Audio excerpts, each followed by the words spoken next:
जय श्री राम।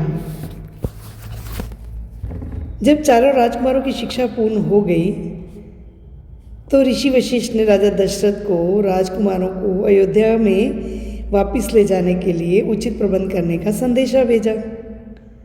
यह संदेशा मिलते ही राजा दशरथ ने सुमंत को आदेश दिया कि आप जो है चारों राजकुमारों को वापस लाइए। सुमंत की खुशी का कोई ठिकाना ही नहीं रहा, क्योंकि वो खुद भी चारों राजकुमारों को बहुत प्रेम करते थे। तो राजा दशरथ ने कीमती जेवरात और राजसी वस्त्र देकर चारों राजकुमारों को वापस अयोध्या लाने के लिए भेज दिया। सुमंत ने राजा दशरथ की आज्ञा का पालन करते हुए ऋषि वशिष्ठ के आश्रम की ओर प्रस्थान किया। ऋषि वशिष्ठ की कुटिया में पहुंचकर सुमंत, जो कि राजा दशरथ के दरबार में एक बहुत बड़े मंत्री पद पर थे, उन्होंने ऋषि वशिष्ठ के दोनों हाथ जोड़कर नमस्कार किया और बहुत ही आदर के साथ उनके चरण स्पर्श किए। ऋषि वशिष्ठ ने उन्हें आशीर्वाद दिया। वह उनसे राजा दशरथ का कुशल मंगल पूछा। फिर उन्होंने सुमंत से तीनों रानियों के बारे में पूछा और अयोध्या वासियों के बारे में भी पूछा। तत्पश्चात ऋषि वशिष्ठ ने चारों राजकुमारों को अर्थात राम, लक्ष्मण, भरत और शत्रुघ्न को बुलवाया। चारों राजकुमार तुरंत ही ऋषि वशिष्ठ की कुटिया में पहुँचे। बिना ही विलंब किए गुरु की आज्ञा का पालन करते थे वो सब। सर्वप्रथम कुटिया में पहुंचकर उन्होंने ऋषि वशिष्ठ के चरण स्पर्श करके उनको नमस्कार किया। वशिष्ठ ने उन्हें यशस्वी होने का आशीर्वाद दिया।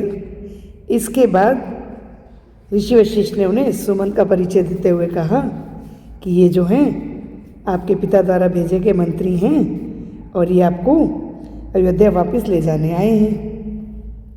अब आपको अपने पिता दशरथ के पास जाना होगा। ऋषि वशिष्ठ ने राजा दशरथ द्वारा भेजे कीमती जेवरात व राजसी वस्त्र चारों राजकुमारों को देते हुए उन्हें वापस जाने की तैयारी करने को बोला।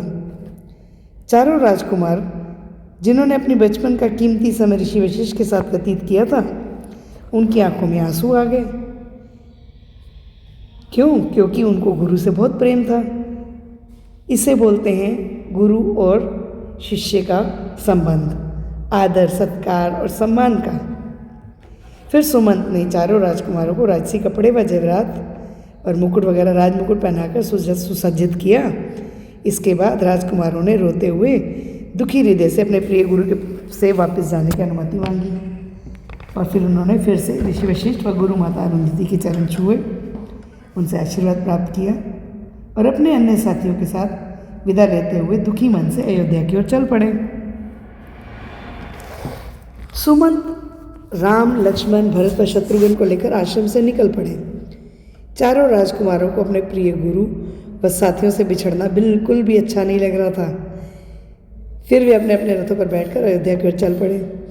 जैसे जैसे वे अयोध्या नगरी की ओर बढ़ रहे थे, अब उनके मन में अपने माता पिता से मिलने की उत्सुकता भी बढ़ रही थी, क्योंकि माता पिता तो माता पिता हैं, उनका स्थान तो कोई ले ही नहीं सकता। शीघ्र ही घोड़े, रथों व हाथियों से सेना ने चारों राजकुमारों को लेकर अयोध्या की सीमा में प्रवेश किया। उनके स्वागत के लिए सारी अयोध्या नगरी रोशनी, रंगदार फीतों से और रंगोली से सजाई हुई थी। सभी अयोध्यावासी खुशी से झूम रहे थे और वो सब अपने प्रिय राजकुमारों की एक झलक पाने की उत्सुकता से प्रतीक्षा कर रहे थे। वैसे भी अनमोल घड़ी कई वर्षों के बाद अयोध्यावासियों की जिंदगी में आई थी। सभी अयोध्यावासियों ने बड़ी धूमधाम से अपने राजकुमारों का स्वागत किया। मार्ग के चारों ओर अयोध्यावासी नृत्य व संगीत का आनंद उठाते दिखाई दे रहे थे। राजकुमारों की वापसी के उपलक्ष्य में राजमहल को भी बहुत अच्छे ढंग से सजाया गया था। चारों रथ राजमहल के द्वार पर आकर रुक गए। उसके बाद राम व उनके तीनों भाई अपने अपने रथ से उतरे। महल में दाखिल होते ही सभी राजकुमारों ने सर्वप्रथम माता कैकेयी के चरण स्पर्श किए।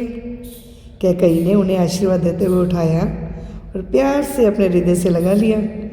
इसके बाद उन्होंने सुमित्रा और कौशल्या के चरण स्पर्श कर उनसे आशीर्वाद प्राप्त किया।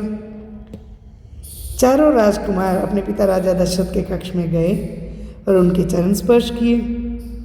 इतने लंबे समय बाद अपने पुत्रों को देखकर राजा दशरथ ने प्रसन्न होकर उन्हें अपने सीने से लगा लिया, अपने हृदय से लगा लिया और बहुत स्नेह दिया और भरपूर आशीर्वाद दिया। आज तो उनकी खुशी का ठिकाना ही नहीं था, क्योंकि इतने समय बाद, इतने लंबे समय के बाद उनके चारों पुत्र आज उनकी आंखों के सामने थे। तो आज का अध्याय यहीं समाप्त करते हैं। जय श्री राम।